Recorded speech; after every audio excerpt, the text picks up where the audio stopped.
partisan standpoint that Russia did interfere in this election, in the 2016 election, in effectively the way we've described it. Her seemed to have no qualifications, then appointed Bill Barr, yet that's not in the Mueller report when he actually fired Jeff Sessions. And maybe.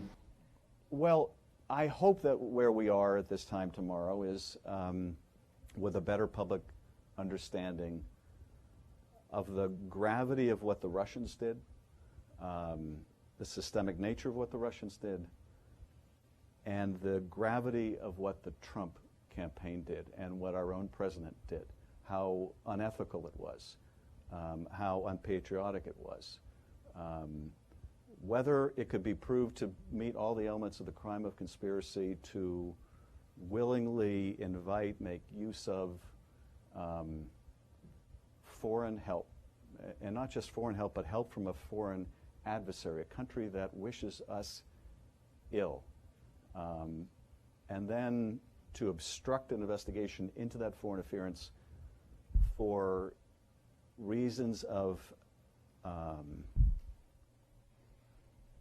selfish protection of reputation or a desire to avoid criminal culpability, regardless of what it does to the country and how it leaves the country vulnerable. If the country has a better understanding of those facts, I'll consider the hearing to be successful. And I know that most people don't have the opportunity to read all 448 pages, and even those who do, you know, I'm a prosecutor. This is my language. They are speaking in this report. I understand it. I recognize what it means. If Mueller concluded that there was not sufficient evidence to prove each element of the crime of conspiracy, and he was willing to say so, because he couldn't prove sufficiently willful intent on Don Jr., or he couldn't prove the value of the dirt they got met the statutory threshold.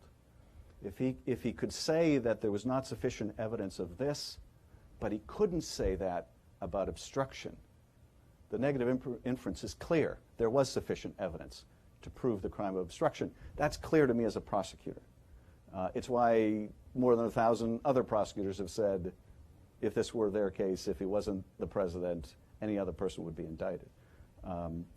But I think because of the incessant campaign by the president, and I give him credit for being ruthlessly on message,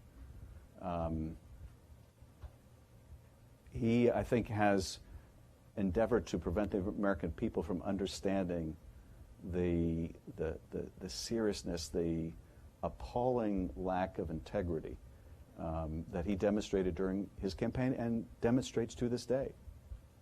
I'm just